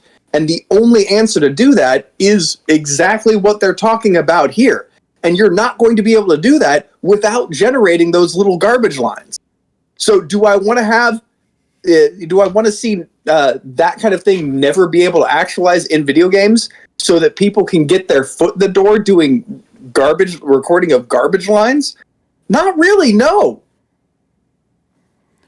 All right, I'd rather have the actual real person give me the garbage lines instead of some fucking AI generated shit. But that's not an option.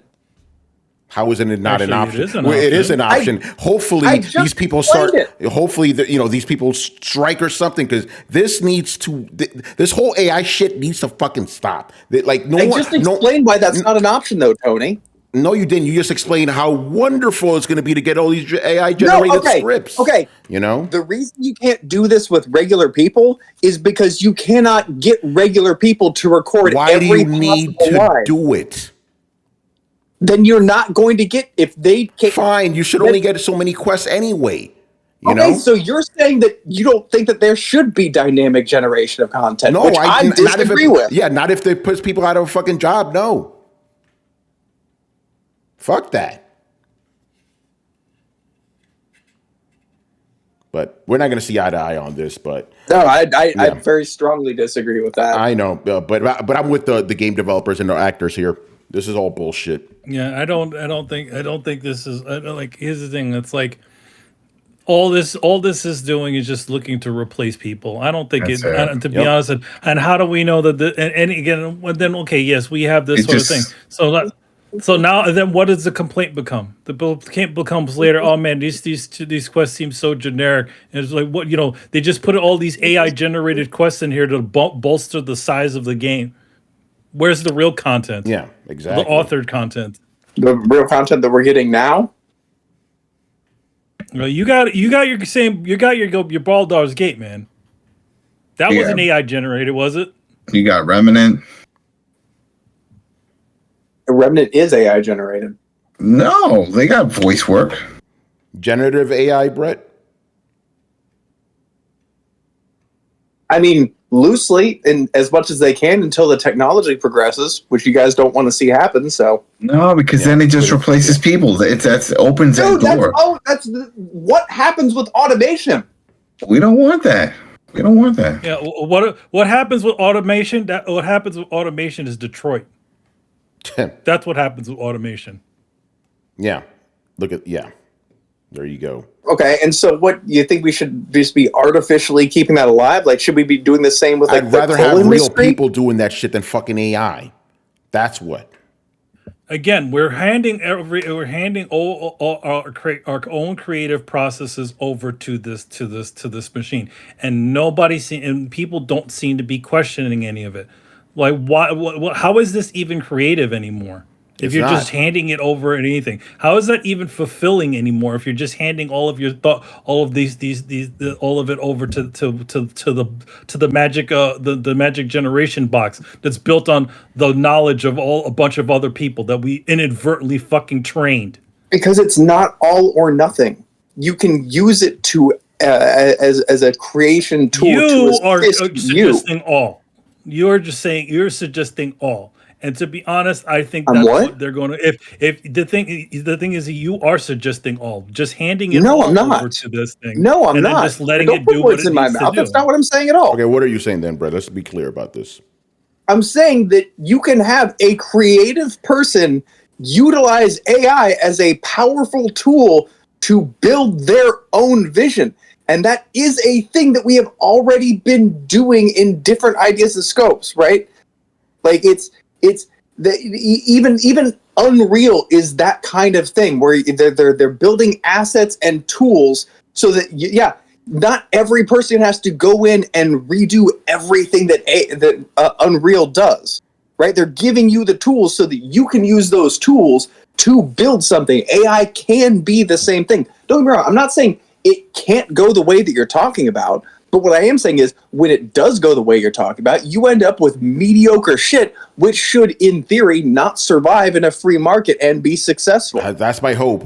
That's my hope. What you should see is people utilizing it in new and creative ways to build things more powerful. Like, okay, good example.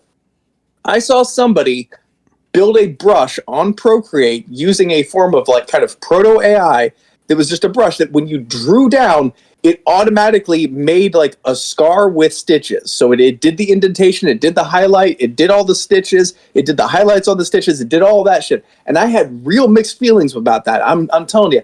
But the idea that somebody could use that if they're repeatedly drawing a Frankenstein to make their life so much easier, yeah, that does make sense. Now, should you just be able to plug in and be like, make me a Frankenstein? No. But if you want to use it to make a brush that can be adaptive, sure. I'm okay with that. I'm okay with you utilizing it to help you build stuff. I'm okay with you utilizing it to especially help build that, bottom layer of busy work.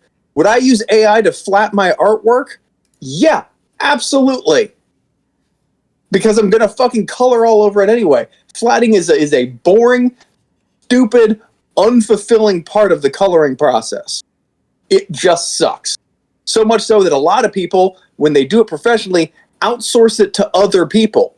But instead of outsourcing it to other people, now you can just use AI. Yeah, yeah, are those people that just do flatting going to lose their job? Yeah. Is that really like a huge industry, and are people really like making a lot of money that way or getting their foot in the door? Like, I don't know, maybe some.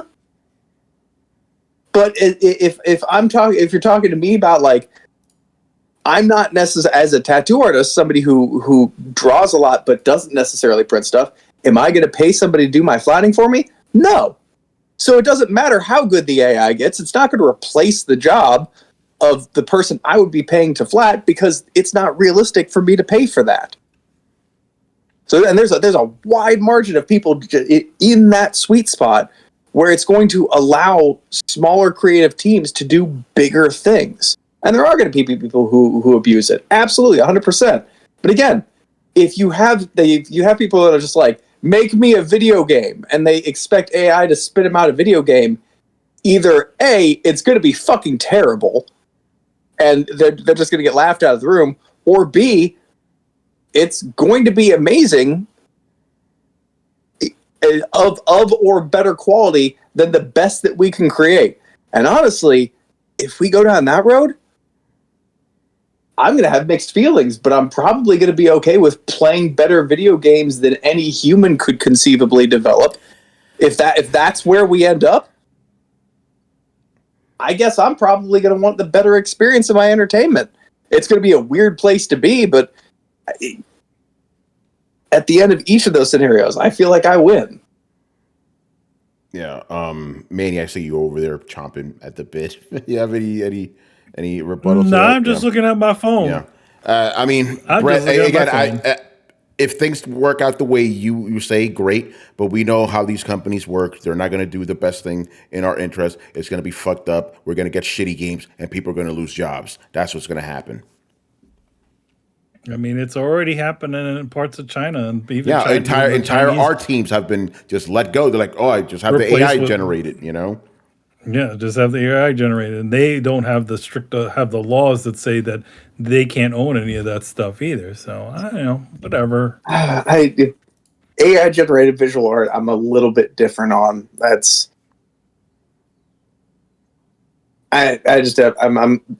that's kind of where I draw the line. Like, you can't use it to generate music. You can't use it to generate.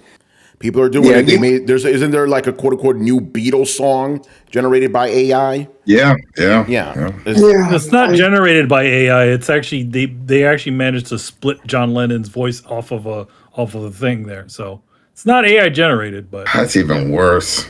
Yeah. So yeah. So I hope what you say comes true, Brett, for your sake. But here's my question. I don't see anything good of this shit at all. So because it could be abused, should it not exist? Yes. And I don't mean that like a high and mighty kind of way. I mean that as a genuine question. Yeah. Yes. Absolutely. Here's the thing. I'm generally not for government stepping in, but I think in this case, this is going to really fuck over humanity. And I'm not talking about some Scotty. I'm talking about it's going to put a lot of fucking people out of a job, you know, because these greedy ass companies are going to go the route which makes them the most money. You know, they always do this shit. You know, so yes, if there was an AI ban, I would sign that shit. I would vote for any politician that goes against this shit, 100%. The thing about it, we already just had SAG and the Writers Guild already fighting for to keep their jobs, because the studios first of all wanted to use AI for AI to generate scripts. They wanted to essentially have actors sign over their likeness rights over to the companies. They also wanted to go and also undo years of efforts to essentially like, okay, we can AI generate Fred Astaire and not pay his family off, for using his likeness. These are all the shit that they want to do with this stuff. Yeah. Lazy ass efforts. And that's what it's going to be. It's not going to be this, you're going to have some people that like create these wonderful looking things. And then you're going to have a bunch of people just trying to skip the step and try to get things out there just because they can. The thing about all of this is that nobody's ever stopped to say at the beginning of this thing, is this right to do? How many people are we fucking over when we do this shit? No, they thought it was a cool trick. They just ran this shit all over the fucking internet without getting anybody's permission, and we just trained our fucking. We inadvertently trained our fucking replacement. Yeah, ain't that something, you know? And nobody's even questioning. And then you have there those are people. AI They're just being bros. shut down. Yeah. You know, you have like Yeah, prominent those AI fucking guys. AI bros are literally like, oh, well, what it matters? You still got your talent. This makes my creative process do. But come on, man, really? You just like you can't hook up with an artist at some point to get your shit done. You can't talk to a writer to get your idea out there. Yeah. So are you guys against the procedural generation, which is essentially what AI is, the same thing? Are you guys against procedural generative generation? AI, as we know, large language models is very different than the AI we've had before. It's very different. The stuff we had before isn't going on the internet stealing other people's shit. You know. But then you can have a generative model without that. Like, what if, for example, let's take GTA, right? And they want to have some sort of generative system where the AI dialogue is generated, but for the training model, they use their own games. Would you be as against that or not? I still would be because it's not an art. It's not a real person doing that. So I would be against it. That's exactly what Disney wants to do. Yeah. Essentially, in other words, now obviously they can't obviously train it off of the external models that all the commonly used models, but that doesn't mean they can't train it on all of their internal stuff. So they're already doing all of that. Again, I mean, is it generally new? Like, do we want a cartoon like a Mickey Mouse cartoon that's just AI trained off of all the other Mickey Mouse cartoons? And you just kind of type in, "Hey, I want Mickey Mouse to walk across the room," and is that what we want? I don't know. Again, I really do find this question really fascinating because it's incredibly multifaceted, and I'm kind of agreeing with everyone on this. In that, again, it's definitely not a cut and dry sort of thing, right? Because it's definitely not, because I'm seeing it as go ahead. Like the tech itself is cool. Again, as Brett's saying, it would be nice to have a game where at a certain point you stop seeing the same stuff repeating, because again, that just gets really dull. I mean, there's only like a certain amount of planets you can land on Starfield before you start seeing the same things and the same dialogue. How cool would it be where like you land on a planet, it leads you down on a quest line, and that quest line is just pretty much unique to you because you're the only one who's gotten in that situation because the AI has generated that for you. That's cool. That is interesting. And also it means that the background dialogue of NPC chatter can essentially be not just you go to like a different place, you hear the same voice, the same things. It's like, it's like I'm now seeing the repeated content. I'm seeing the seams now where everything folds over. But at the same time, it will put people out of jobs, and that's going to be a really massive problem. Not only that, but then it leads to these companies who already have a bad habit of making the same game. And yes, I'm looking at you, Modern Warfare 3, which is somehow getting the same criticism as the original Modern Warfare 3, which I think is hilarious. They'll just be using it and abusing it to the point where they don't really give a damn. So it's like most things. It's really good technology, but in the wrong hand, people will just abuse it to the point and they will where it's just disgusting. But at the same time, does that mean that we shouldn't have it in there? And that's kind of where things are. It's like the idea of like I see it like DLC. DLC originally was a fantastic thing. Like you talk to people and say, oh yeah, how about we give you a bit more game for a bit more money? It's like, oh, that's fantastic. You play through your Mass Effect and it's like, hey, let's give you some DLC stories for some main characters or background characters, or expand this part of the lore that we didn't get around to. Fantastic. Everyone loved it. I mean, take a look at Burnout Paradise, Big Surf Island.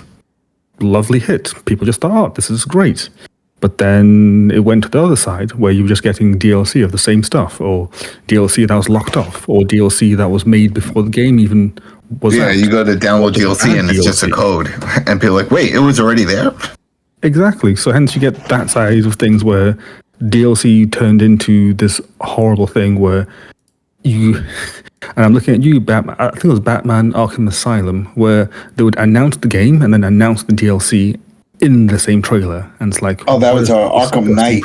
Remember, it was like $50. Arkham Asylum did start the first though with the Catwoman DLC. Yeah, it's, again, you end up with something that was really good turned into something really poisonous. The same thing with live services. I mean, you get a game that continually updates and gets new stuff. We get stuff like Monster Hunter World, where it's like, hey, you get new monsters every couple of weeks. You get different types of events that cycle in and out. Great. But at the same time, you get stuff like Halo, or you get stuff like, what's it called? Like Genshin Impact, or these weird gacha games where it's just like, you just keep getting drip-fed this content that makes no sense. But at the same idea, it's still the same core thing of it's live service, just one approach is good and the other approaches are crap. So I'm seeing this generative process as the same idea where you will get great things from it, but then you get lots of crap from it.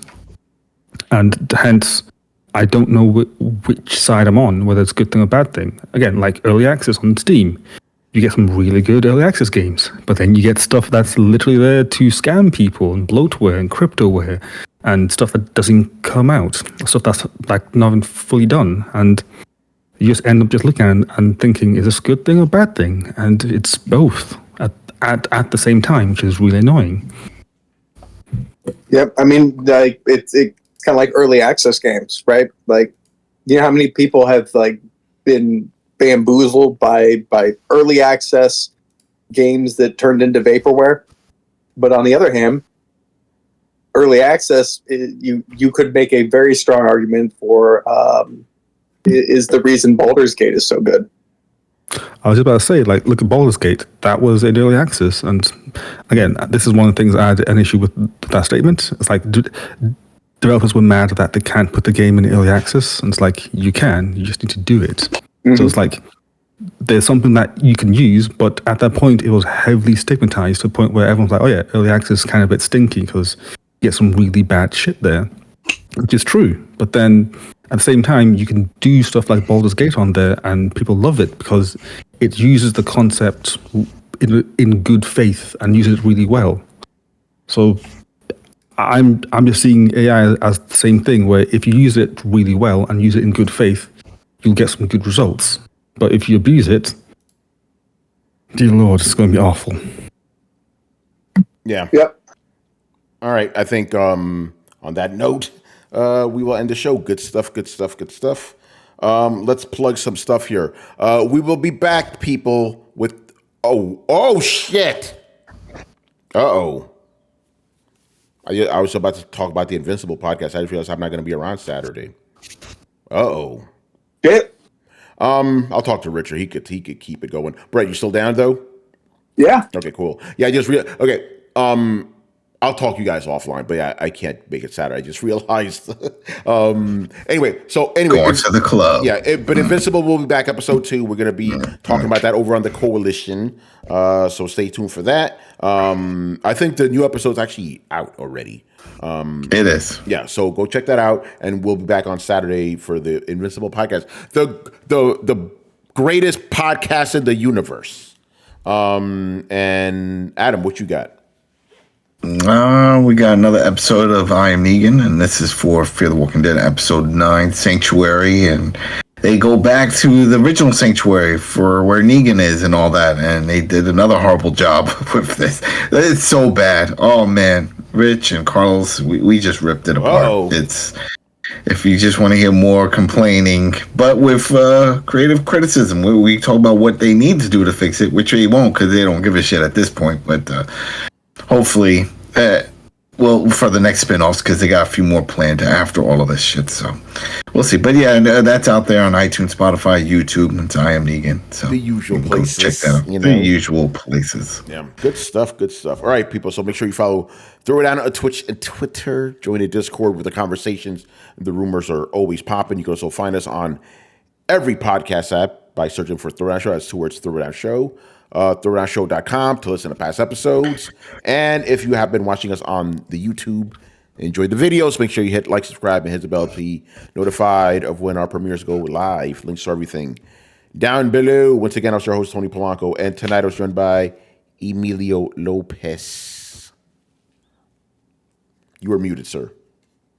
See you next time. Adam Vale. Steam Deck OLED. Brett Murdoch. This Brett Murdoch has been procedurally generated by AI. No. That's why you sound so hollow and soulless. Like Max Headroom. And Brian Manjoma. I am preparing myself for some black girl magic. Hey, there you go. I know that's voodoo. I've seen that. I saw that movie, Serpent in the Rainbow. Oh man. All right, people. We'll see you on Sunday. Later. Deuces.